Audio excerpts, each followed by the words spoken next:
ఏ కాంటెక్స్ట్లో మనం పెద్దల గురించి ధ్యానం చేస్తున్నాం? అపోస్తుల కార్యాల గ్రంథంలో 1వ అధ్యాయంలో భక్తుడైన పేతురు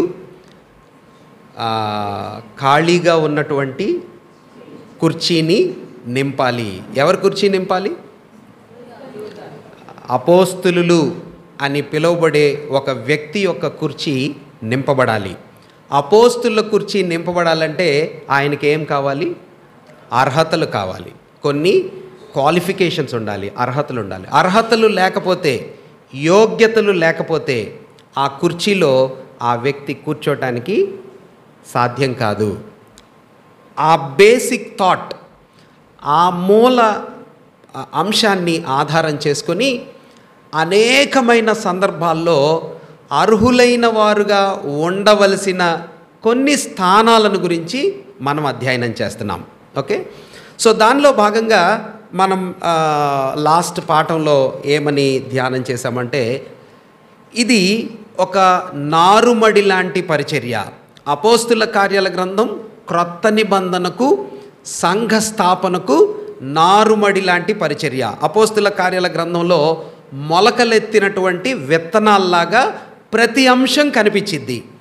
ప్రపంచం మొత్తానికి ఆదికాండ గ్రంథంలో ఉండే అంశాలు నారుమడి అంటే మొలకలుగా చిన్న చిన్న షర్బ్స్ అన్నమాట, బిగినింగ్ ఉన్నట్టుగా. సంఘానికి నారుమడి లాంటిది అపోస్తుల కార్యాల గ్రంథం. అపోస్తుల కార్యాల గ్రంథంలో మరి సంఘంలో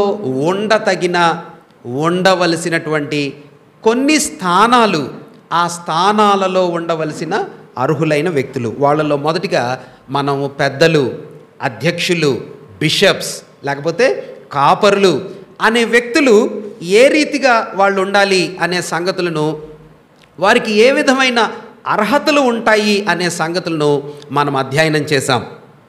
ఏ గ్రంథంలో అధ్యయనం చేశాం? Very good. తిమోతికి రాసిన మొదటి పత్రిక 3వ అధ్యాయంలో ఆ వివరాలు ఉన్నాయి అని మనం చెప్పుకున్నాం. ఇంకో గ్రంథం పేరు కూడా చెప్పుకున్నాం కదా. Excellent, very good. తీతు గ్రంథంలో కూడా ఉన్నాయి. చాలా సంతోషం, బాగా చక్కగా ఫాలో అవుతున్నారు. I'm very happy. తిమోతికి రాసినటువంటి మొదటి పత్రికలోనే 3వ అధ్యాయం 1వ వచనం నుండి 7వ వచనం వరకు, తిమోతికి రాసిన మొదటి పత్రిక 3వ అధ్యాయం 1వ వచనం నుండి 7వ వచనం వరకు పెద్దలు, సంఘములో అధ్యక్షులుగా ఉండదగిన వారికి కావలసినటువంటి అర్హతలను గురించిన వివరాలు అక్కడ ఉన్నాయి. 8వ వచనం నుండి మనం ఈ రాత్రి మన పాఠాన్ని కొనసాగిద్దాం. తిమోతికి రాసిన మొదటి పత్రిక 3వ అధ్యాయం 8వ వచనాన్ని మనం చదువుదాం. అలాగుననే పరిచారకులు మాన్యులయుండి ద్విమనస్కులను, మిగుల మద్యపానాశక్తులను, దుర్లాభము అపేక్షించువారునై ఉండక విశ్వాస మర్మమును పవిత్రమైన మనస్సాక్షితో గైకొనువారై ఉండవలెను. మరియు వారు మొదట పరీక్షింపబడవలెను, తరువాత వారు అనింద్యులైతే పరిచారకులుగా ఉండవచ్చును. 11వ వచనం నుండి 13వ వచనం వరకు అటువలే పరిచర్య చేయు స్త్రీలును కదా, వాళ్ళను గురించినటువంటి వివరాలు అక్కడ మనం చూస్తాం. చదువుబడిన లేఖన వాక్య భాగంలో నుండి ఈ రాత్రి వేళ దేవుడు మనకు అవసరమైన పాఠాన్ని తన ఆత్మ ద్వారా అందించునుగాక. సో పెద్దలు అని పిలువబడే వారికి ఎలాంటి అర్హతలు ఉండాలో 2వ అంశం ఏంటిదన్నమాట? పరిచారకులు అనే వాళ్ళకు కూడా కొన్ని ప్రాముఖ్యమైనటువంటి అర్హతలు, యోగ్యతలు ఉండాలి. ఒకవేళ పరిచారకులకు కూడా అర్హతలు లేకపోతే వాళ్ళు కూడా సంఘంలో పరిచర్య చేయటానికి యోగ్యులు కాదు కదా. ప్రాథమికంగా నూతన నిబంధన సంఘంలో ఒక సమస్య వచ్చిందని 6వ అధ్యాయం అపోస్తుల కార్యాల గ్రంథంలో మనం చెప్పుకున్నాం. ఏం సమస్య వచ్చిందని చెప్పుకున్నాం? Very good. విధవరాళ్ళు 2 గ్రూప్స్ ఉన్నారు. యూదులైన విధవరాళ్ళు, గ్రీకు దేశానికి లేకపోతే గ్రీకు భాష మాట్లాడే విధవరాళ్ళకి మధ్యలో తొందర వచ్చింది, కొంచెం డిస్టర్బెన్సెస్ వచ్చాయి. అలాంటి సందర్భంలో భక్తుడైనటువంటి పేతురు అపోస్తులుడుగా, సంఘ నాయకుడిగా, ఆ సంఘాన్ని నడిపిస్తున్నటువంటి ప్రధానిగా ఆయన ఒక మాట చెప్పాడు కదా, ఏమని చెప్పాడు? మీలో జ్ఞానము చేతను ఆత్మచేతను నింపబడినటువంటి వారిని 7 మీరు ఎంచుకోండి అన్నాడు. అట్లాగైతే మొదటి అర్హత, ఆ మాట చూద్దామా ఒకసారి? మనం చాలా సందర్భాల్లో చదివాం, మరొకసారి చూద్దాం. చూడండి, అపోస్తుల కార్యాల గ్రంథం 6వ అధ్యాయం. అపోస్తుల కార్యాల గ్రంథం 6వ అధ్యాయం. అందులో పరిచారకుల యొక్క అవసరత ఏంటి, వాళ్ళు ఏమి పని చేయాలి అనే సంగతి మనకు అక్కడ అర్థమవుతుంది. 6వ అధ్యాయం చూద్దాం. చూడండి, 2వ వచనంను 3వ వచనాన్ని మనం చదువుకుందాం. అపోస్తుల కార్యాల గ్రంథం 6వ అధ్యాయం 2-3 వచనాలు. అప్పుడు 12 అపోస్తులు తమ యొద్దకు శిష్యుల సమూహమును పిలిచి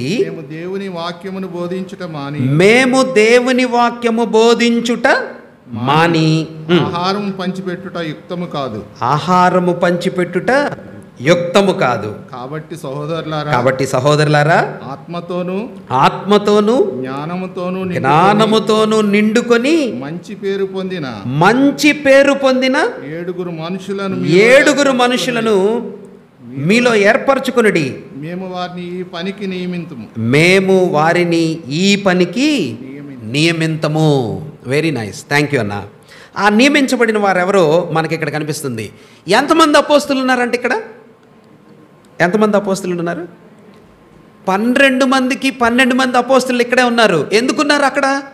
యెరూషలేము దేవాలయంలో, యెరూషలేము సంఘంలో, దేవాలయం అంటే మొదటి సంఘమైన అప్పర్ రూమ్, అంటే మేడగదిలో వీళ్ళు కూడుకునేటటువంటి సమూహం. ఒకవేళ ఇంటింటా కూడుకోవటం, లేకపోతే మేడగదిలోనే ఉండటం, మొత్తానికి యెరూషలేములో ఉన్న మొదటి సంఘంలో 12 మంది అపోస్తులు అక్కడే ఉన్నారు కదా.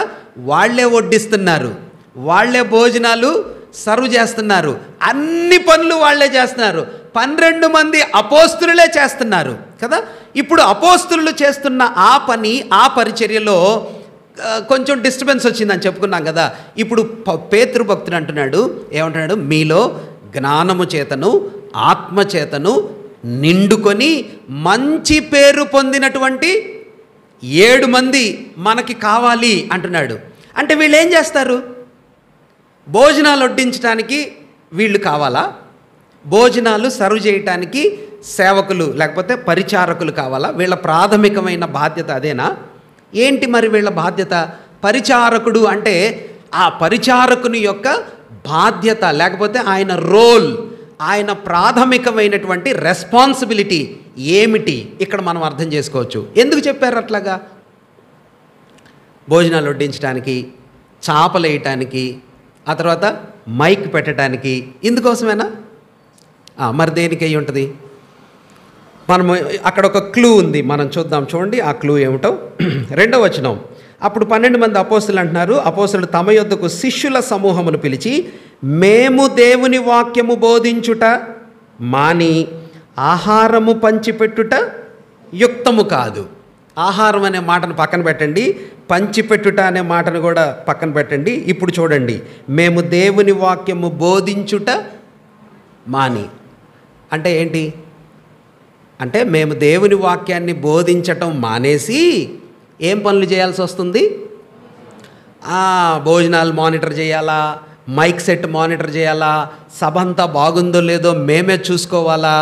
కాబట్టి అపోస్తులు, పెద్దలు, సంఘ నాయకులు వీళ్ళు ఏం చేయాల్సి వస్తుందంటే వాక్యానికి, ప్రార్థనకు, ఆత్మ సంబంధమైనటువంటి పరిచర్యకు ఇవ్వవలసిన ప్రాధాన్యతను పెద్దలు ఇవ్వలేక పెద్దలే అన్ని పనులు చేసుకోవాల్సి వస్తుంది. మీకు అర్థమైంది కదా. అందుకని ఇప్పుడు ఈ పరిచారకుల యొక్క బాధ్యత, పరిచారకుల యొక్క సేవ ఏం చేస్తుందంట? ఏం హెల్ప్ చేస్తుందంట? వీళ్ళకి ఏం హెల్ప్ చేస్తుందంటే పెద్దలు, వాక్యం బోధించాల్సిన వాళ్ళు, ప్రార్థనలోను వాక్య పరిచర్యలోను ఆత్మ సంబంధమైన విషయాలకు పెద్దలు ఎక్కువ సమయం దేవునితో గడపటానికి సహాయకరంగా ఉండటం కొరకు ఎవరు కావాలా? అది చాలా సంఘాల్లో ఏమనుకుంటున్నారంటే భోజనాలు వడ్డించడానికి, చేపలు వేయటానికి పరిచారకులు. మొన్న ఒక దగ్గర నేను మీటింగ్కి వెళ్ళాను. ఇట్లాంటి ఉదాహరణలు చెప్తా ఉంటే యూట్యూబ్లో కొంతమంది అడ్వర్సివ్గా అనుకుంటున్నారు. దేవుని కృప వలన యూట్యూబ్లో చూస్తున్నటువంటి దేవుని పిల్లలకి ఇవి కేవలం బెరాకాలో ఉండే విశ్వాసుల యొక్క ఆత్మీయ క్షేమం కొరకు చెప్పబడుతున్న మాటలు, ఉదాహరణలు కూడా మనం చెప్పుకునే మాటలకు సహాయార్థమైన విషయాలే, అంతేగాని వ్యక్తిగతంగా ఎవరిని ఇబ్బంది పెట్టడానికి, ఏదైనా డిస్టర్బెన్స్ క్రియేట్ చేయడానికి అందించే సత్యాలు కాదు. మేమేం పెద్ద బోధకులం కాదు, మేమేం పెద్ద జ్ఞానులం, అసలు అంతకంటే కాదు. దేవుని వాక్యాన్ని సులువుగా అర్థం చేసుకోవటానికి, అనేకులకు మేలుకరంగా ఉంటుందనే దృష్టితోనే ఇవి యూట్యూబ్లో పెడుతున్నాం. కాబట్టి అలా చూసేవారు కూడా మేలుకరంగా ఉంటే చూడండి, లేకపోతే డిలీట్ చేసి వదిలిపెట్టేయండి. ఓకేనా? ఒక దగ్గరికి నేను వెళ్ళినప్పుడు సేవలో పరిచారకుల్ని నిలబెట్టారు. పరిచారకులు నిలబెట్టి ఒక సేవకుడు అడుగుతున్నాడు, చాలా పెద్ద స్థలం అది. ఒక సేవకుడు అడుగుతున్నాడు, నువ్వు ఈరోజు నుంచి పరిచారకుడిగా ఉంటావా? నీకు ఇష్టమేనా? ఇష్టమే. పెద్దలు చెప్పినట్టు చేస్తావా అంటే, ఒక జడ్జి గారు ప్రమాణ స్వీకారం చేయించినట్టు, లేకపోతే ఒక పెళ్లిలో ప్రమాణాలు చేయించినట్టుగా అట్లా చెప్తున్నారు. అది కాదు విధానం కదా. ఒక సంఘంలో ఆత్మ సంబంధమైన పరిచర్య చేసే నాయకులు ఉంటారు. వాళ్ళకు వాక్యం చెప్పాలా? మీరు ఒకసారి ఊహించి చెప్పండి, 1 గంట వాక్య పరిచర్య చేయటానికి ఎంతసేపు సిద్ధపాటు అవసరం? ఎంతసేపు సిద్ధపాటు అవసరమై ఉంటుంది? మన సంఘంలో చాలామంది సిస్టర్స్ మంచి టీచర్స్ ఉన్నారు, బ్రదర్స్ కూడా మరి చాలామంది టీచర్స్, కాలేజెస్లో వర్క్ చేసే లెక్చరర్స్ ఉన్నారు. మీరు చెప్పండి, ఒక సెమినార్ చెప్పాలా, ఒక క్రొత్త అంశాన్ని మీరు స్టూడెంట్స్ ముందు, మంచి చదువుకున్న వాళ్ళందరి ముందు, మీ ప్రొఫెసర్స్ ముందు ప్రజెంట్ చేయాలా? మీకు ఎంతసేపు సిద్ధపాటు కావాలా? ఎంతసేపు అన్నా చెప్పరా? టీచర్స్ చెప్పాలి, మోహనన్ లాంటి వాడు చెప్పాలా? ఎంతసేపు అమ్మా? టీచర్స్ చెప్పండి, సిస్టర్స్ చెప్పండి, ఎంతసేపు అమ్మా? చెప్పగలము అనే కాన్ఫిడెన్స్ వచ్చేదాకా ఎంతసేపు చేస్తే వచ్చిద్ది? మీరు మామూలుగా ఫిజిక్స్, కెమిస్ట్రీ, మ్యాథమెటిక్స్కే చాలా మనం ప్రయాసపడాలా?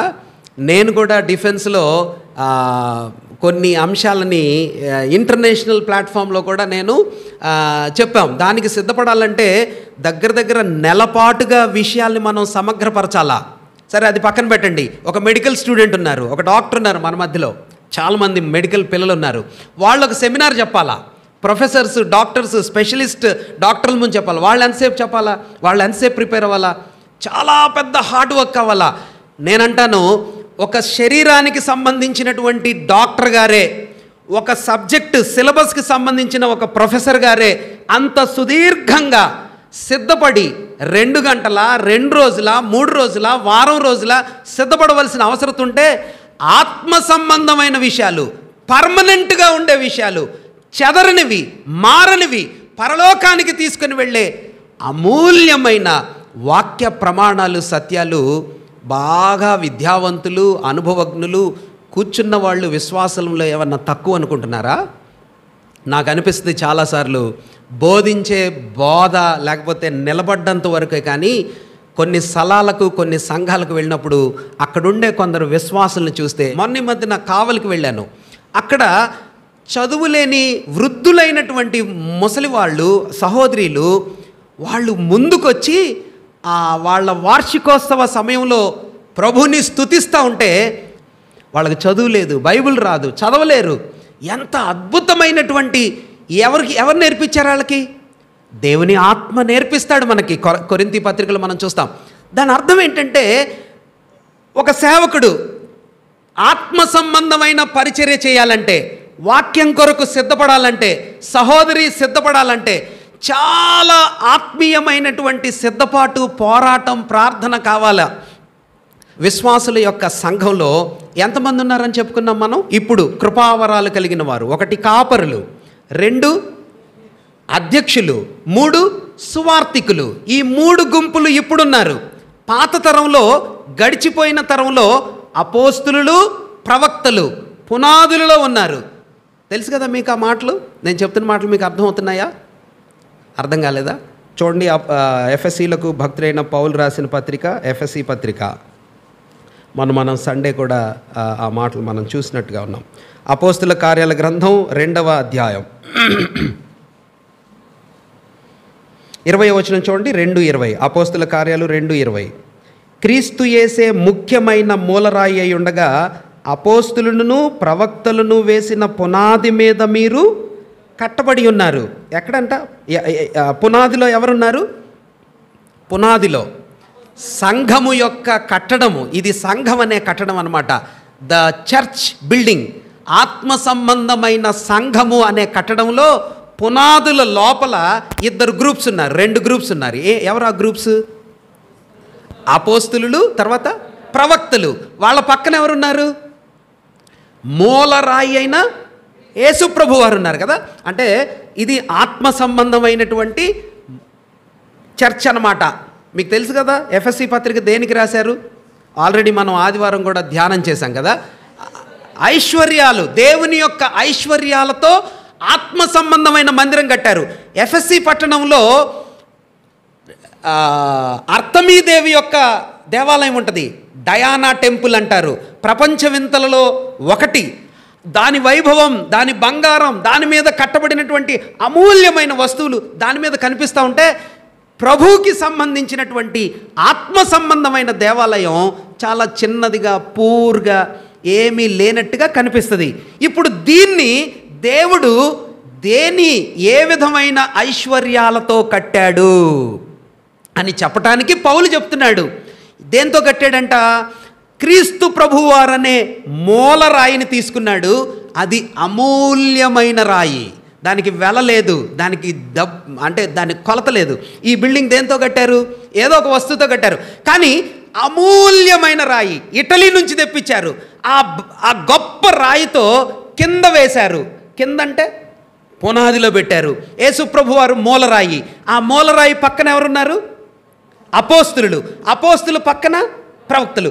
వీళ్ళు పునాది పరిచర్య. పునాది పరిచర్య అంటే వీళ్ళు మొదటి శతాబ్దంలో పనిచేసి వెళ్ళిపోయారు. పునాది అంటే కనబడదు, అది కింద ఉంటుంది. దానిపైన ఇప్పుడు మనం ఆత్మ సంబంధమైన మందిరంగా కట్టబడుతూ ఉన్నాం. మనము ఆత్మ సంబంధమైన రాళ్లలాగా అమర్చబడ్డాం.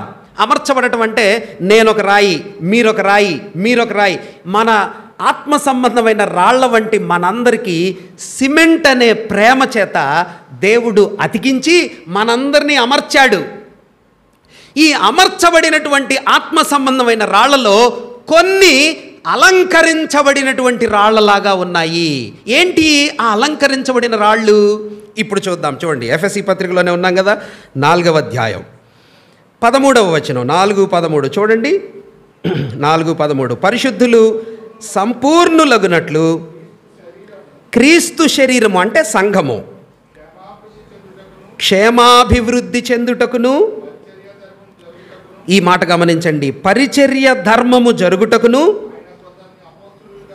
ఆయన కొందరిని అపోస్తులుగాను కొందరిని ప్రవక్తలుగాను, వీళ్ళు వెళ్ళిపోయారు, వీళ్ళు పునాదిలో ఉన్నారు. కొందరిని సువార్తికులనుగాను, కాపరులుగాను, ఉపదేశకులుగాను, ఈ 3 గ్రూప్స్ ఉన్నారు. ఇప్పుడు ఏ గ్రూప్స్ అన్నా? 1 సువార్తికులు, 2 కాపరులు, 3 ఉపదేశకులు. ఈ 3 గుంపులు పైకి కనిపించే అలంకరించబడినటువంటి రాళ్ల వంటి వారు. ఇప్పుడు మీరు చెప్పాలా, సువార్తికులు ఏం చేస్తాడు? బయట ప్రపంచంలోకి వెళ్ళి సువార్త చెప్పి నమ్మని, ప్రభుని ఎరుగని వ్యక్తులను రక్షణలోనికి నడిపిస్తాడు. అది సువార్తికుడి పని. సంఘములోనికి సువార్తికుడు ఒక పాపిని విశ్వాసిగా నడిపించిన తర్వాత, మార్చిన తర్వాత సువార్తికుడి పని అయిపోయిద్ది. మీరు అడ్మిషన్లకి చేయిస్తారు కదా టీచర్ అమ్మ, టీచర్స్ ఏం చేస్తారు? అడ్మిషన్స్ చేయిస్తారు. ఇప్పుడు ఈ కార్పొరేట్ కల్చర్ వచ్చిన తర్వాత ఎక్కడంటే వాళ్ళని పిల్లల్ని పట్టుకొని తెచ్చి ఏం చేయాలా? బయట ఎక్కడో విలేజ్ల్లో, ఆ గ్రామాల్లో ఉన్న స్టూడెంట్స్ని పట్టుకొని ఎక్కడికి తెస్తారు? తెచ్చి స్కూల్లో, కాలేజీలో అప్పగిస్తారు. ఈ కాలేజీలోకి అప్పగించగానే ఇంకొక టీం ఉంటుంది కదా, ఆ టీం వాళ్ళని మోహరిస్తారు. పేరెంట్స్ని స్టూడెంట్స్ని మోహరించి వాళ్ళు ఏం చేస్తారు, ఫీజులు, ఆ తర్వాత దాని గురించిన వాళ్ళ కాలేజ్ గురించిన గొప్పతనం అవన్నీ చెప్పి అడ్మిషన్ అయ్యేదాకా వదిలిపెట్టరు కదా. కానీ సంఘంలో అలా కాదు. సువార్థికుడు బయట ప్రపంచంలో నుంచి ఒక పాపి మార్చబడి రక్షించబడి సంఘంలోకి సమకూర్చబడిన తర్వాత ఈయన చెయ్యి ఈ సువార్థికుడు ఎవరి చేతికి అప్పగిస్తాడు, కాపరి చేతికి అప్పగిస్తాడు. Very good. ఈ కాపరి పట్టుకుంటాడు, ఇక ఆయన సంఘంలో ఉంటాడు. ఇప్పుడు ఈ కాపరి ఆత్మ సంబంధమైనటువంటి పోషణ ఇవ్వాలా, ఆత్మ సంబంధమైనటువంటి బలం చేకూర్చాలా, పాలు తయారు చేయాలా, ఆ బిడ్డల కోసం మాంసాహారాన్ని తయారు చేసినట్టుగా ఆత్మీయమైన ఆహారాన్ని ఈ కాపరి సిద్ధం చేయాలా. కాపరి, ఆ తర్వాత ఇంకెవరు, ఉపదేశకుడు. ఉపదేశకుడు అంటే ఎవరక్క? ఇంగ్లీష్లో చెప్పండి. ఉపదేశకులు అంటే ఎవరు? టీచర్స్. కాబట్టి preacher is different, teacher is different. అంటే ప్రసంగికుడు వేరు, బోధకుడు వేరు. ప్రసంగికుడు ఒక ప్రసంగం చేస్తాడు కదా, ఒక సందేశం ఏదో ఒకటి మనం అనుకోవచ్చు, ఏది యథార్థత, ఆ అంశం మీద ఆ గంట సేపు వాక్య పరిచర్య చేసి వాక్య లేఖనాల్లో ఉన్న విషయాలను వివరించి ఆ గంట తర్వాత ప్రసంగం అయిపోయింది. కానీ బోధకుడు, టీచర్, ఆ టీచర్ ఏం చేస్తాడంట? ఆ టీచర్ ఏం చేస్తాడు చెప్పండి? ఆ ప్రసంగం గంటతో అయిపోదు, ఆ 1 అవర్తో ఆ ప్రసంగం అయిపోదు కదా. టీచర్ ఏం చేస్తాడంటే ఫస్ట్ లెసన్ ఏదైనా మీకు కాలుష్యం గురించి చెప్తున్నాడు అనుకోండి, పొల్యూషన్ గురించి చెప్తున్నాడు అనుకోండి, నిన్నేం చెప్పాం, ఈరోజు ఏం చెప్పాం, ఆ లెసను, ఆ సిలబస్సు, ఆ సబ్జెక్టు, ఆ కంటెంట్ అంతా ఒకదానితో ఒకటి ముడిపడినటువంటి విషయాలను టీచర్ బోధిస్తాడు. దేవుని వాక్యం ఒక అద్భుతమైనటువంటి సిలబస్, టెక్స్ట్ బుక్, ప్రభువు యొక్క అలంకరణ కనిపించేటటువంటి దివ్యమైనటువంటి గ్రంథం. నేను చాలాసార్లు చెప్పాను, దేవుని వాక్యాన్ని విభజించబడిన స్థితిలో మనం పొందుకున్నాం. విభజించబడిన స్థితి అంటే మన టైలర్ ఎగ్జాంపుల్ అనమాట. అది అంటే ఒక తెల్ల క్లాత్ని టైలర్కి ఇచ్చామనుకోండి, ముక్కలుగా కట్ చేసి రోల్ చేసి పెడతాడు. ఇప్పుడు ఆ రోల్ చేసి పెట్టిన మొక్కల్లాగా బైబిల్ గ్రంథం మన చేతుల్లో ఉంది. కానీ 10 రోజుల తర్వాత వెళ్తే టైలర్ ఏం చేస్తాడంటే ఆ కత్తిరించబడిన మొక్కలన్నిటినీ ఒకదాని దగ్గర ఒకటి అతికించినప్పుడు అది చక్కటి స్వారూప్యం కనిపించిద్ది. అలానే దేవుని వాక్యంలో ఉన్న గ్రంథాలన్నీ ఒకదానితో ఒకటి సమగ్రంగా అమర్చబడటం ఎవరు చేస్తారు ఈ పని? టీచర్, బోధకుడు. మన దగ్గరికి మెర్విన్ విషాట్ అని ఒక దైవ సేవకులు వచ్చారు కదా, ఆ దూర ప్రాంతం నుంచి. ఆయన మా దగ్గర భోజనం చేస్తూ, అన్న కూడా ఉన్నారు, భోజనం చేస్తూ టేబుల్ దగ్గర కూర్చొని ఏమన్నారంటే, చాలామంది వాళ్ళ సంఘానికి వచ్చినటువంటి ఒక సేవకుడు చెప్పాడంట, చాలామంది ప్రొఫెసర్స్, డాక్టర్స్, విద్యావంతులు బోల్డంత మంది సంఘాల్లో ఉంటున్నారు, కానీ బైబిల్ విషయంలో చాలామంది ఇల్లిటరేట్స్ అన్నాడు. ఇల్లిటరేట్స్ అంటే నిరక్షరాస్యులు, బైబిల్ విషయంలో చదువు లేనోళ్ళ లెక్కే అన్నాడు. చాలా పెద్ద మాట అది కదా. ఎవరైనా బైబిల్ విషయంలో మనం ఎవరంట సంతకం చేయమంటే బైబిల్ విషయంలో మనం ఏం చేస్తాం? అన్న నాకు సంతకం రాదన్న అన్నాం అనుకోండి. ఇప్పుడు ఎవరన్నా అంటే అట్లా, అరే ఏంట్రా సంతకం రాదా? కానీ బైబిల్ పరిజ్ఞానం విషయంలో, బైబిల్కి సంబంధించిన వాక్యాల విషయంలో అన్న బైబిల్ లాంగ్వేజ్లో సంతకం చేయండి అంటే మనమే ఉంటాం, అన్న రాదన్న. ఓ నిరక్షరాస్. ఓ teacher will teach us the sequence, the chronology, the episode wise, syllabus wise lectures about the word of God. దేవుని వాక్యములో ఉన్నటువంటి అంశాలను క్రమబద్ధంగా సీక్వెన్స్లో ఒక సిరీస్ వైజ్గా బోధించవలసినటువంటి బాధ్యత ఎవరిదన్నమాట? బోధకుడిది. ఇప్పుడు ఈ బోధకుడు ఈ రీతిగా బోధించాలి, సిద్ధపడాలి అంటే ఈ బోధకుడికి ఏమేం పనులు ఉన్నాయి? బోధకుడు, అధ్యక్షుడు, కాపరి, పెద్ద, ఇవన్నీ ఒకే విధమైన బాధ్యతలను సూచించే పర్యాయ పదాలు. వీళ్ళకి ఇప్పుడు వాక్యం చదవాలా, ప్రార్థన చేయాలా, అందరి గురించి చింతపడాలా, అందరిని గురించిన విషయాలు, ఏ గొర్రెకి ఏం పెట్టాలా, ఏ విశ్వాసికి ఏం కావాలని ఆత్మ సంబంధమైన దృష్టి చేత వీళ్ళు నింపబడి నిమగ్నమై ఉన్నారు. ఇప్పుడు ఒక మీటింగ్ పెట్టాలా. ఈ మీటింగ్ కోసం ఏం చేయాలా? ఈ మీటింగ్ కోసం ఏం చేయాలన్నా? ఫస్ట్ స్థలం ప్రిపేర్ చేయాలా. ఎవరు చేయాలా? 8 గంటలకు మీటింగ్, 8 o'clock మనం మీటింగ్ స్టార్ట్ చేయాలా? ఎవరు చేయాలా? స్పర్జన్ అన్న సమర్పించుకున్నాడు కదా, ఆయనకి ఏం ఉద్యోగం ఉంది, ఆయనకి ఏం పని ఉంది, ఆయన ఏం చేస్తాడు రోజంతా ఇంట్లో కూర్చొని? మందిరం ఎవరు చేయాలా? అఫ్కోర్స్ మన సంఘం గురించి కాదు, సాధారణమైనటువంటి విధానం అంటున్నాను. సిద్ధపరచాలా. సిద్ధపరిచిన తర్వాత మైక్ ఎవరు పెట్టాలా? మైక్ కూడా రోజు ఎవరో ఒకళ్ళు పెట్టాలా. భోజనం కూడా చేయాలా. ఫర్ ఎగ్జాంపుల్ భోజనం చేయాలా, సరుకులు తేవాలా, వాటర్ చూడాలా. అంటే ఇవన్నీ సహోదరులు కొందరు రావాలా. ఆటోలు ఎవరు ఏర్పాటు చేయాలా? లేకపోతే సహోదరులు కొందరు వెళ్ళాలా. ఎవరు ఏర్పాటు చేయాలా? సేవకులు వచ్చారు, వాళ్ళని రిసీవ్ చేసుకోవాలా. ఎవరు చేయాలా?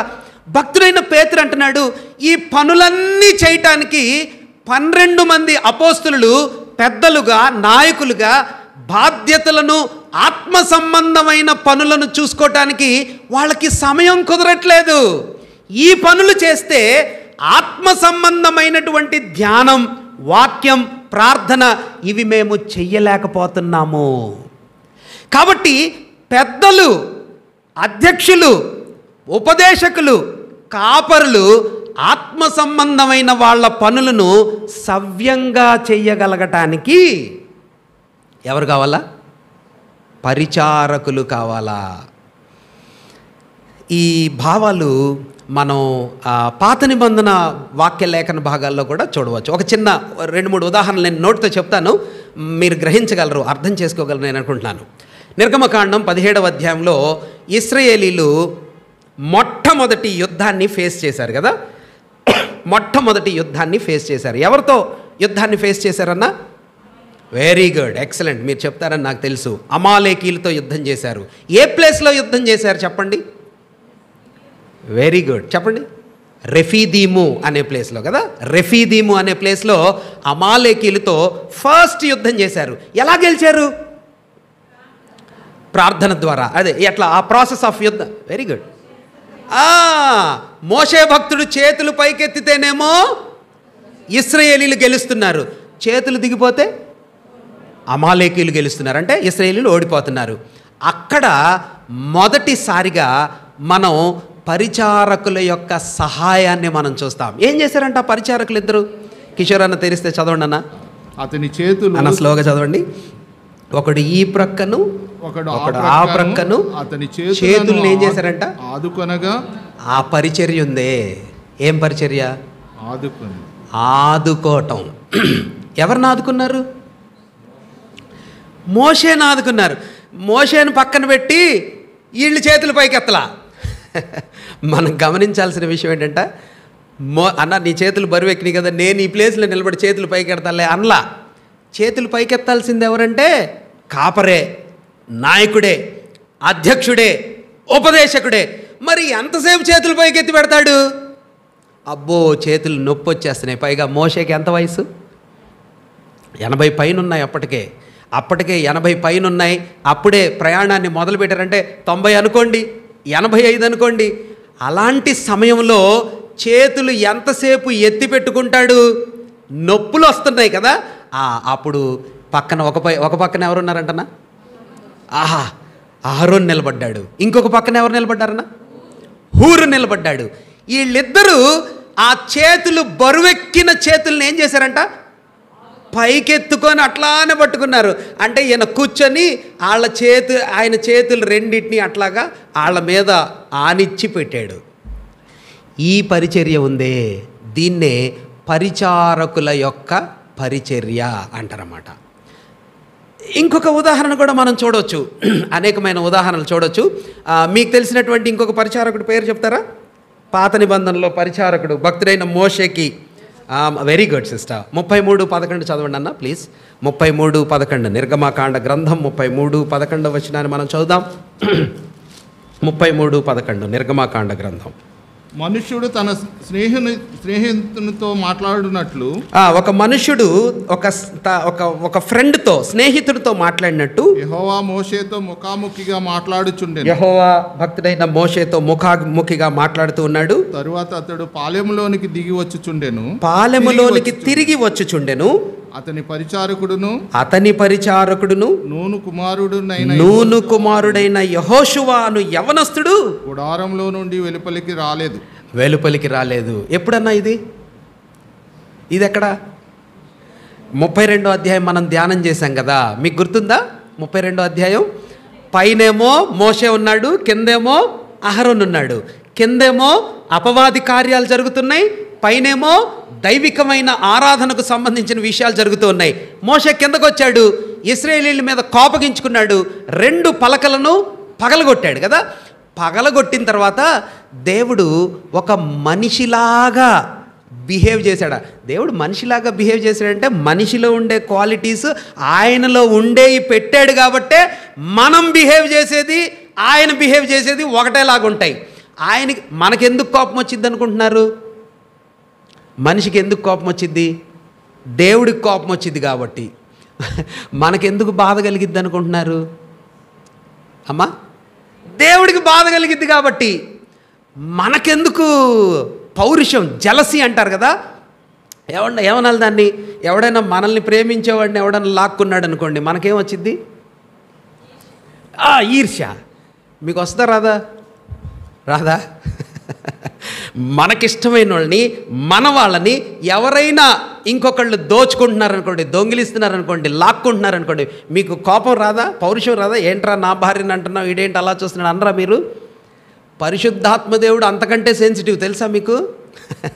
దేవుడు అంటున్నాడు, నా స్థానంలో నేను మిమ్మల్ని పెళ్లి చేసుకున్నట్టుగా, నేను మీతో ఉంటున్నట్టుగా, నేను మీరు ప్రేమతో ఉంటున్నట్టుగా, మీకు నాకు మధ్యలో ఇంకెవరైనా, ఇంకేదైనా, ఒక వస్తువైనా, ఒక వ్యక్తి అయినా మన మధ్యలోకి వస్తే నేను తట్టుకోలేను. ఎక్కడి నుంచి వచ్చింది ఈ ఫీలింగ్? దేవునిలో ఫీలింగ్ కాబట్టి మనకు వచ్చిందనమాట. కాబట్టి దేవునిలో ఉండే ఫీలింగ్స్ మనలో పెట్టాడు. ఇప్పుడు ఈ గొడవ జరిగింది. ఏ గొడవ జరిగింది?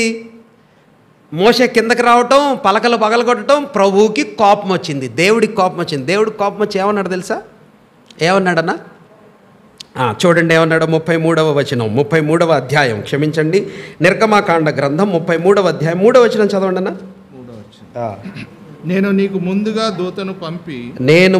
దూతను పంపి కనానీయులను, అమోరీయులను, హిత్తీయులను, పెరిజీయులను, హవీయులను, యెబూసీయులను వెళ్ళగొట్టెదను. మీరు లోబడనొల్లని ప్రజలు గనుక నేను మీతో కూడా రాను. త్రోవలో మిమ్మల్ని సంహరించదనేమో అని మోషేతో చెప్పాను. 4 ప్రజలు ఆ దుర్వార్తను విని దుఃఖించి. చాలు. ఏమన్నాడన్న ప్రభు? మీకు అర్థం అంటే అది మన హ్యూమన్ ఫీలింగ్స్తో అర్థం చేసుకోవాలా. ఏం ఫీలింగ్స్ అనమాట? పలకలు పగలగొట్టాడు మోషే, కోపం వచ్చింది. కానీ మోషే అడ్డుపడి అన్నాడు, దేవునికి కోపం వచ్చింది.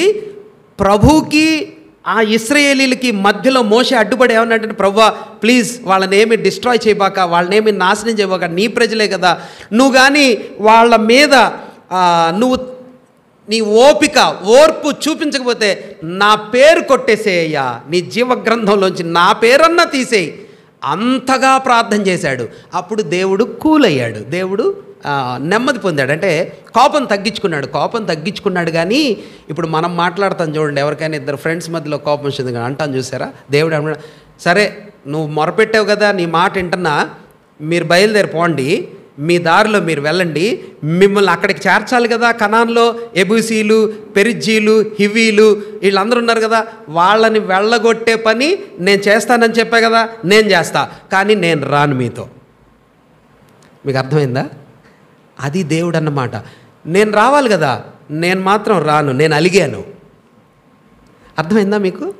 ఇప్పుడు మన పిల్లలు ఏదైనా తప్పు చేశారు, మనం రోజు వాళ్ళని స్కూల్కి తీసుకెళ్ళాలా, ఫీజు చలో నీ ఫీజు కడతా, నీకు బ్యాగ్ కొనిస్తా, సరే నువ్వు అడిగినవన్నీ నేను చేస్తా, కానీ నేను రాను నీతో పో అంటే పిల్లలకి ఎలా ఉంటుంది అది?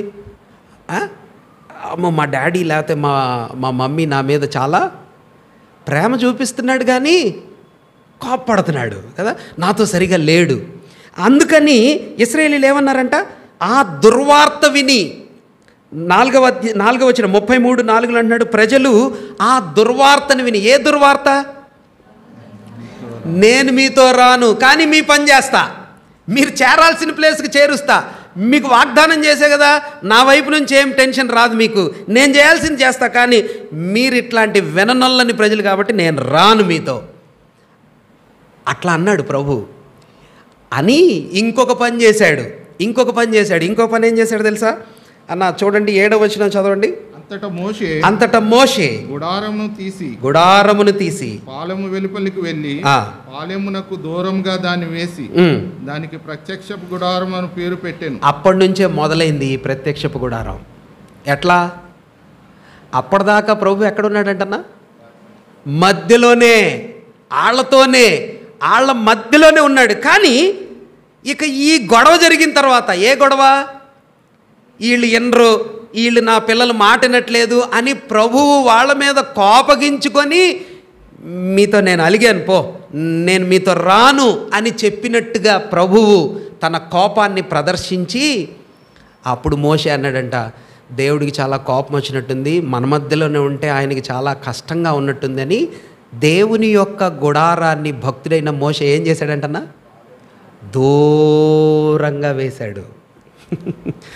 దూరంగా వేసి మోషే ఒక్కడే వెళ్తున్నాడు. మోషే ఒక్కడే వెళ్ళి ఆ పాళెములో నుంచి దూరముగా ప్రత్యక్ష గుడారం అని పిలువబడే దాని దగ్గరికి వెళ్ళి అక్కడ వాళ్ళతో, ప్రభుతో ముఖాముఖిగా ఫ్రెండ్ లాగా మాట్లాడుతున్నాడు. మాట్లాడి మళ్ళీ అక్కడి నుంచి ప్రభు ఏం చెప్పాడో మ్యాటర్ని, సందేశాన్ని తీసుకొని వచ్చి ఎక్కడికి రావాలా? పాళెంలో ఉన్న వీళ్ళ దగ్గరికి వచ్చి చెప్పాలా. వీళ్ళందరూ పాళెపు గుడారాల దగ్గర ఎదురు చూస్తూ ఉంటారు, మోషే ఏమొచ్చి చెప్తాడా అని. ఇప్పుడు గుడారం ఎక్కడుంది? దూరంగా ఉంది. మరి గుడారం దగ్గర ఎవరుంటారన్నా? ఇప్పుడు చదవండి అన్న, 33వ అధ్యాయం 11వ వచనం. 33:11. మనుషులు తన స్నేహితులతో మాట్లాడునట్లు యెహోవా మోషేతో ముఖాముఖిగా, భక్తుడైన మోషే దేవునితో ముఖాముఖిగా మాట్లాడుతూ ఉన్నాడు. తరువాత అతడు పాలెంలోనికి తిరిగి వచ్చుచున్నాడు. అక్కడ దేవునితో మాట్లాడి ఆ సందేశాలను తీసుకొని వెనకకు తిరిగి వస్తూ ఉండగా అతని పరిచారకుడును నూను కుమారుడునైన యెహోషువ అను యవ్వనస్తుడు గుడారంలో నుండి వెలుపలికి రాలేదు. కాపలా ఎవరున్నారన్నమాట అక్కడ? పరిచారకుడు ఏం పని చేస్తున్నాడు? ఇవన్నీ పాత నిబంధనలో పరిచారకుల గురించి మనం చెప్పుకుంటున్నాం కదా. బరువు మోసేవాళ్ళు పరిచారకులు, కాపలా కాసేవారు పరిచారకులు. ఎవరికి కాపలా?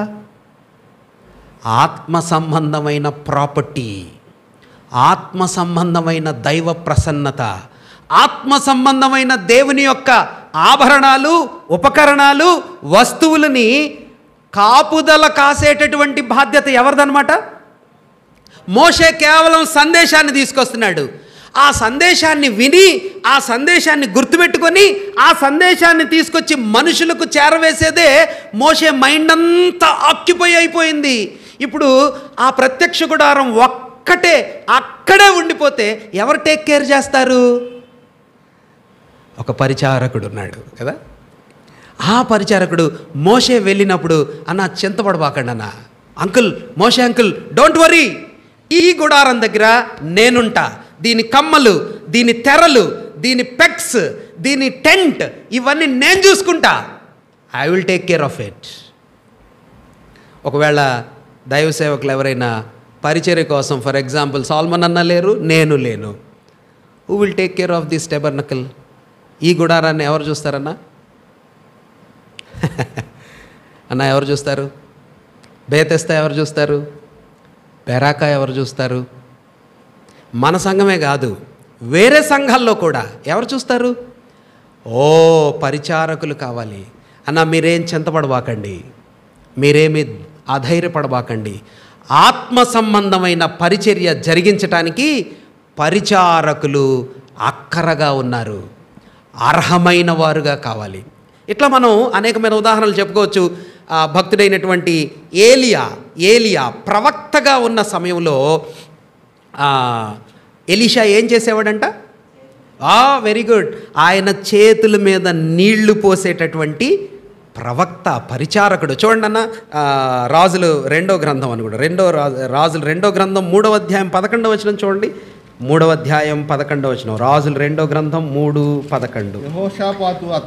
యెహోషాపాతు అడుగుతున్నాడు, ఎవరైనా యెహోవా యొద్ద విచారణ చేస్తే చెప్పటానికి ప్రవక్త ఎవరైనా ఉన్నాడా అని అడిగితే చెప్తున్నాడా? అతని ద్వారా మనము యెహోవా యొద్ద విచారణ చేయుటకు, అతని యొద్ద యెహోవా విచారణ చేయటానికి యెహోవా ప్రవక్తలలో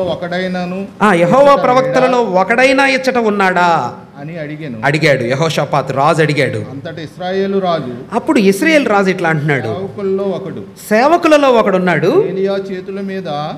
ఏలియా చేతుల మీద నీళ్లు పోయుచూ వచ్చిన షాపాతు కుమారుడైన ఎలీషా ఇక్కడ ఉన్నాడని చెప్పగా, షాపాతు కుమారుడైన ఎలీషా ఇక్కడ ఉన్నాడు. ఏలియా ఏం చేస్తాడు?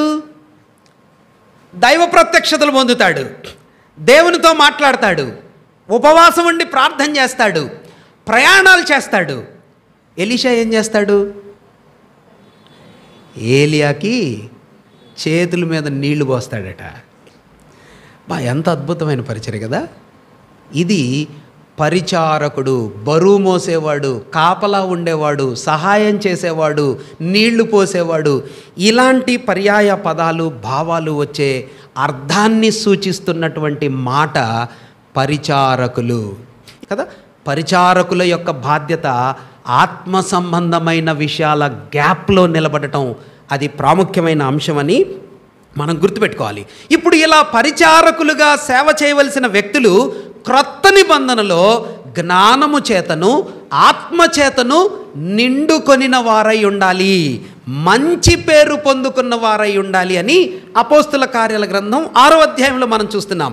తిమోతికి పౌలు రాస్తూ అంటున్నాడు, వాళ్ళు ఎలాంటి క్వాలిటీస్తో ఉండాలంటన్నా ఇందాక మనం చదువుకున్నాం కదా.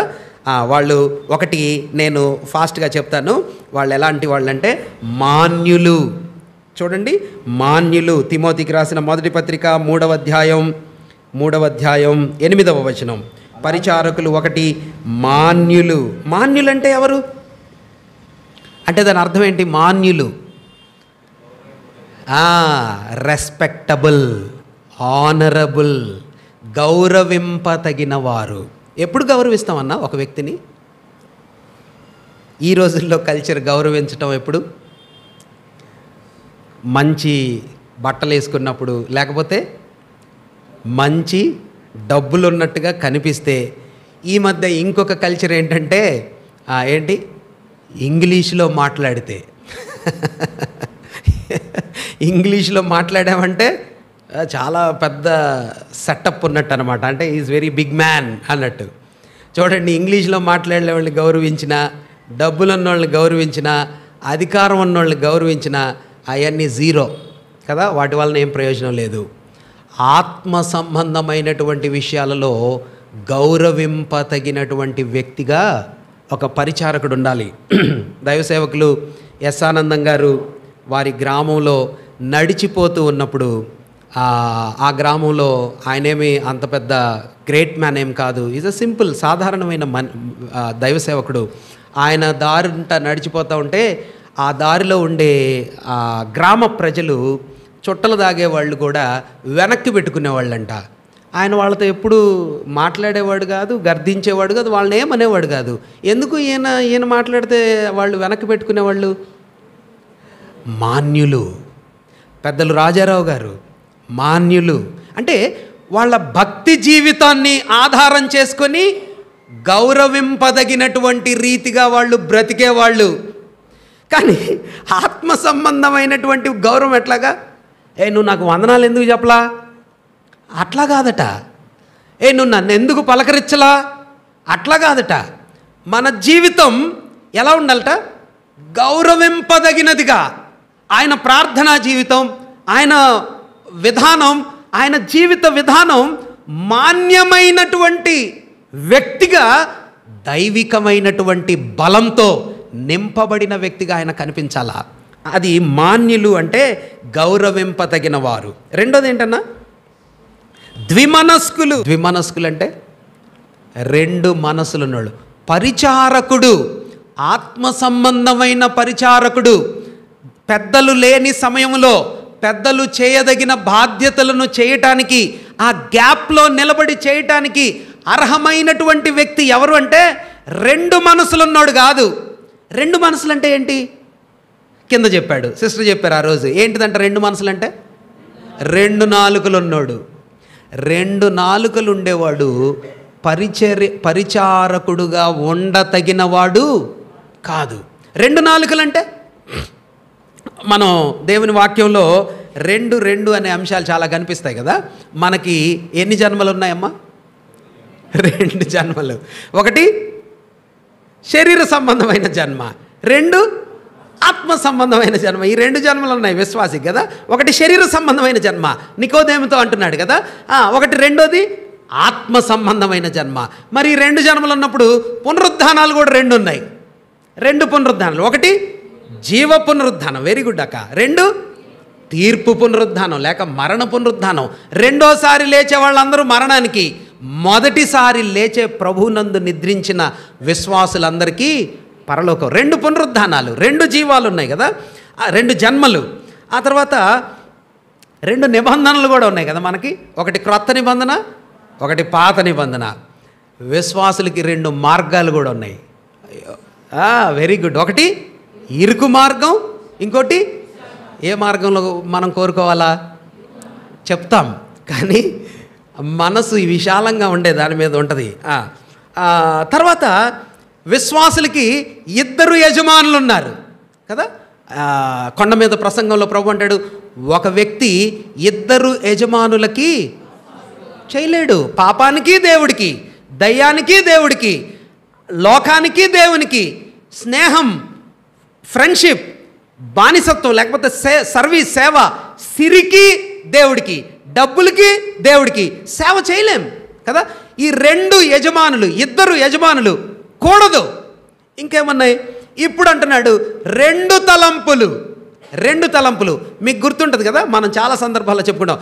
ఏలియా దైవభక్తుడు కర్మేలు పర్వతం మీద ఇశ్రాయేలు ప్రజలతో అంటాడు, ఎన్నాళ్ళ వరకు మీరు రెండు తలంపుల మధ్యలో కష్టపడతా ఉంటారు, తడబడతా ఉంటారు. యెహోవా దేవుడైతే ఆయన్ని పూజించండి, దేవుడు ఆయన కాదు అని రుజువు చేయబడితే మీరు పూజించే వాళ్ళని పూజించండి. రెండు తలంపుల మధ్యలో విశ్వాసులు ఉండటానికి వీల్లేదు. ఇక్కడ భక్తుడైనటువంటి పౌలు అంటున్నాడు, సేవ చేసేటటువంటి పరిచారకులుగా ఆత్మ సంబంధమైనటువంటి నాయకులకు, ఆత్మ సంబంధమైన బరువు మోసే వ్యక్తులు ఏ పని చేయకూడదంటనా? రెండు నాలుకలు ఉండకూడదు.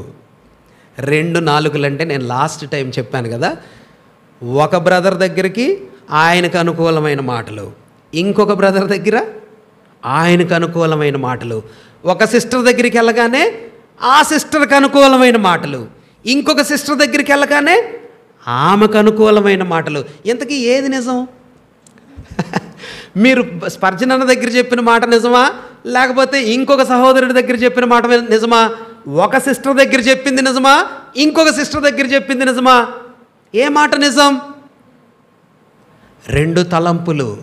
విశ్వాసులమైన మనము ఇలాంటి అలవాట్లు, ఇలాంటి చిన్న చిన్న సిల్లీ యాటిట్యూడ్స్, ఇవి తెలుసో తెలియకో మనం మిస్టేకన్గానో అలవాటు ప్రకారంగా మన ప్రాచీన స్వభావాన్ని ఆధారం చేసుకొనో మనం ఇలాంటి ప్రాబ్లమ్స్లో, పాపాలలో పడే అవకాశం ఉంది కదా. ప్రిన్సిపల్ దగ్గర ప్రిన్సిపల్ మాటలు, తర్వాత స్టాఫ్ దగ్గర స్టాఫ్ మాటలు, బేతస్తా దగ్గర బేతస్తా మాటలు, బెరాకా దగ్గర బెరాకా మాటలు. No no no no no no yes or no, రెండే రెండు ఉంటాయంట విశ్వాసులకి. ఏంటి అమ్మా? ఐదర్ ఎస్ ఆర్, అది అక్క తెలుగులో చెప్పేశారు కదా. అవునంటే అవును, కాదంటే కోపం అంటే కోపమే, ప్రేమ అంటే రెంటి మధ్యలో ఏమే దాన్ని ఏమంటారు, న్యూట్రల్ స్టాండ్ ఉండదు కదా. ఒక వ్యక్తి ఎవరైనా తప్పు చేస్తే అన్న దిస్ ఇస్ రాంగ్, ఎవరైనా మంచి చేస్తే దిస్ ఈజ్ రైట్.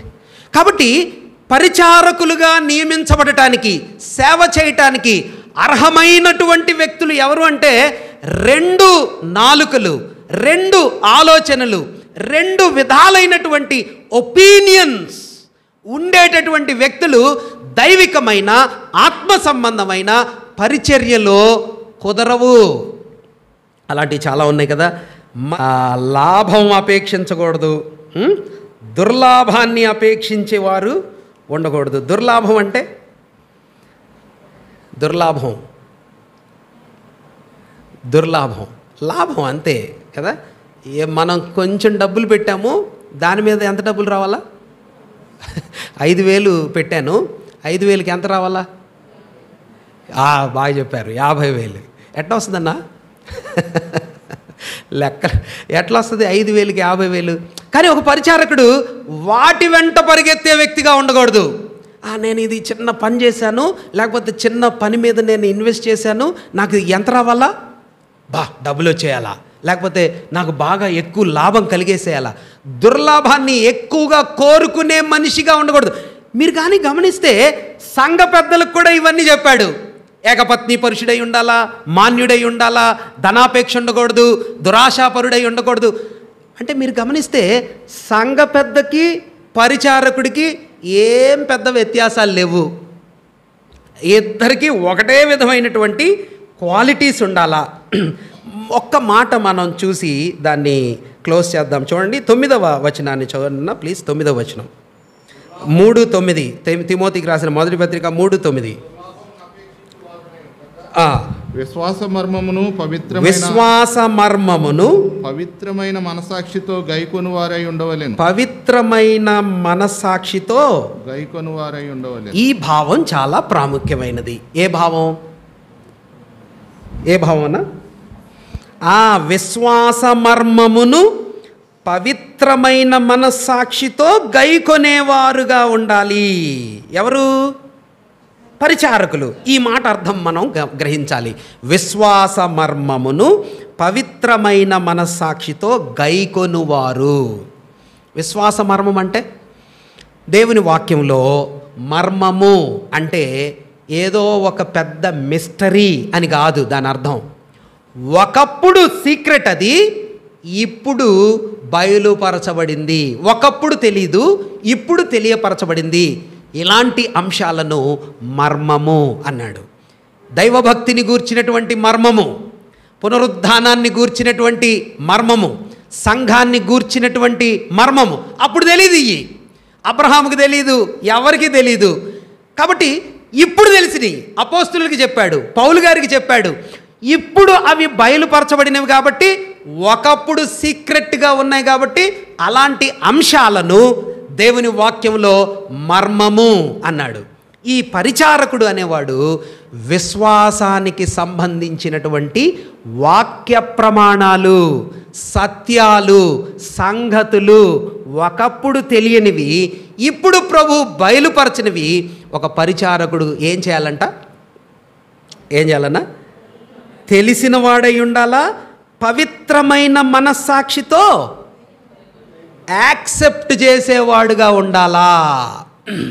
ఉదాహరణకి ఒక సంఘానికి సంబంధించిన కొన్ని నియమాలు ఉంటాయి. సంఘానికంటే ఒక లోకల్ అసెంబ్లీకి కొన్ని రూల్స్ పెట్టుకున్నారు. ఆ రూల్స్ని లేకపోతే ఆ నియమాలను నేను లాస్ట్ టైం కూడా చెప్పాను. ఒక సంఘంలో ఒక బుక్ పెట్టారంట. ఆ సంఘంలో మనం ఇలాంటి నియమాలు పాటించాలి. దాన్ని ఏమని చెప్పారు? గ్రీన్ బుక్ అన్నారంట. ఆ గ్రీన్ బుక్కి వ్యతిరేకంగా ఒక దైవ సేవకుడు బోధ చేస్తూ ఉంటే ఆ పరిచారకులు లేసానంట, సార్ ఇది మా సంఘంలో వర్తించదు అన్నారంట. అప్పుడు ఆ దైవ సేవకుడు అంట, మీరు ఎందుకు వర్తించదన్నారంటే ఇది మా గ్రీన్ బుక్లో లేదు అన్నారంట. అంటే అప్పుడు దైవ సేవకుడు అంట, మనం ఫాలో అవ్వాల్సింది ఏం బుక్? గ్రీన్ బుక్ కాదు. ఏ బుక్ ఫాలో అవ్వాలన్నా? Holy book. Holy book. మన ప్రమాణం హోలీ బుక్. ఫర్ ఎగ్జాంపుల్, మేము ఒక మందిరం కట్టాం. మనం ఒక మందిరం కట్టామనుకోండి. ఈ మందిరంలో 3 రూమ్స్ వేసాం. ఉదాహరణకి, దేవుని చిత్తం అయితే ఫ్యూచర్లో జరగచ్చు, బట్ మామూలుగా అర్థం చేసుకోవడానికి ఇట్లా అంటున్నాను. 3 రూమ్స్ వేసాం. 2 రూమ్స్ కామన్గా ఎవరికైనా ఇవ్వచ్చు అని చెప్పుకున్నాం. మన సంఘంలో పరిచారకులు సహోదరులు అందరం కలిసి, అయ్యా మనం 3 రూములు వేసుకుందాం, 2 రూమ్స్ ఎవరికైనా ఇద్దాం, 1 రూమ్ని కేవలం దైవ సేవకులకే ఇద్దాం అని ప్రత్యేకంగా పెట్టాం. ఓకే, పెట్టాం. ఇప్పుడు 2 రూమ్స్లో ఎవరో ఒకళ్ళు వచ్చి ఉన్నారు. ఉదాహరణ ఇది, 2 రూమ్స్ ఆక్యుపై ఉన్నాయి, ఫుల్ అయి ఉన్నాయి. సడన్గా మన చర్చ్కి ఒక అవసరతతో కూడిన ఒక కుటుంబం వచ్చింది. వాళ్ళు సేవకులు కాదు, కానీ వాళ్ళు ఉండాలా. ఇప్పుడు ఈ సేవకుల యొక్క రూమ్ మనం ఇవ్వచ్చా ఇవ్వకూడదా సంఘ నియమ ప్రకారం?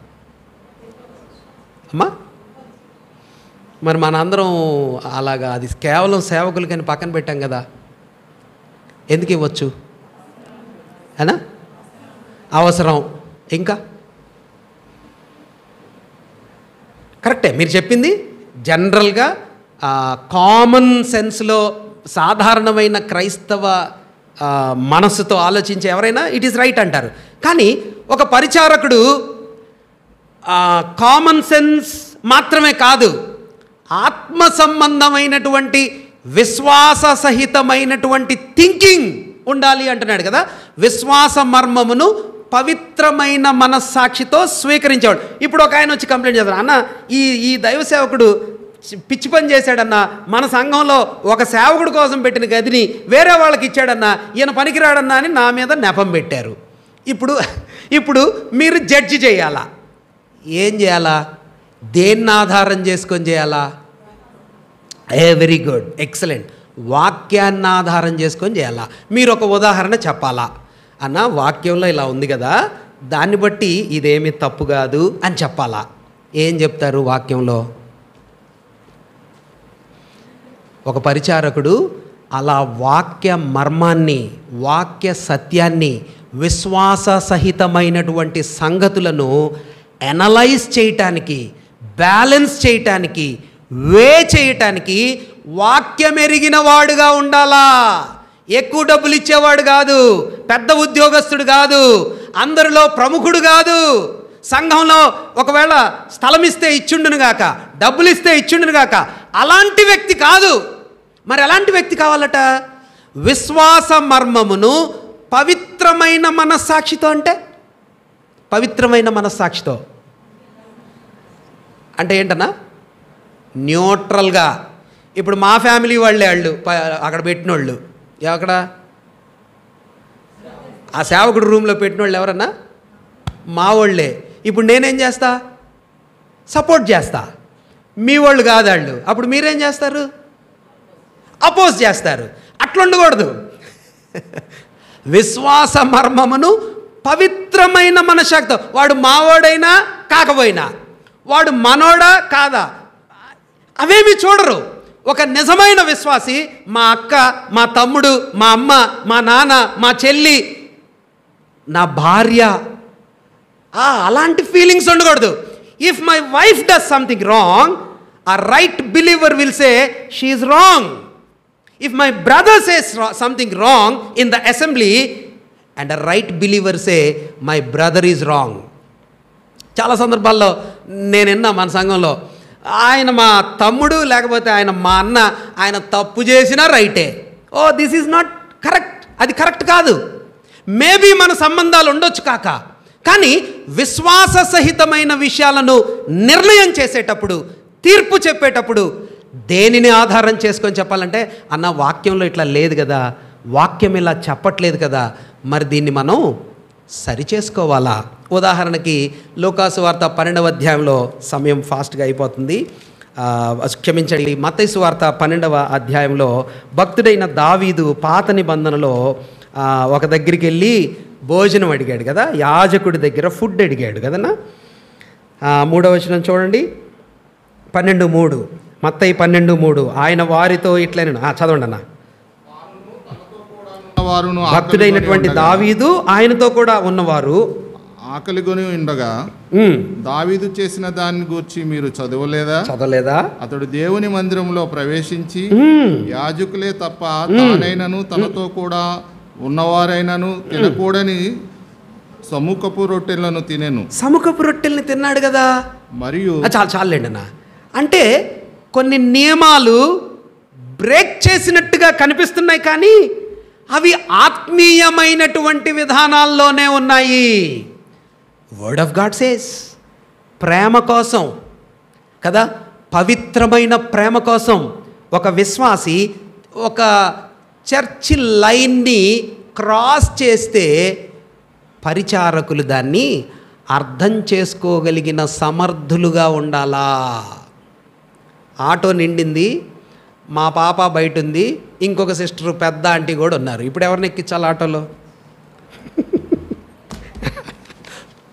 అమ్మ ఫాస్ట్గా చెప్పండి, ఎవరిని ఎక్కించాలా? మా పాపకి మరి చాలా కష్టమైంది కదా అన్నా.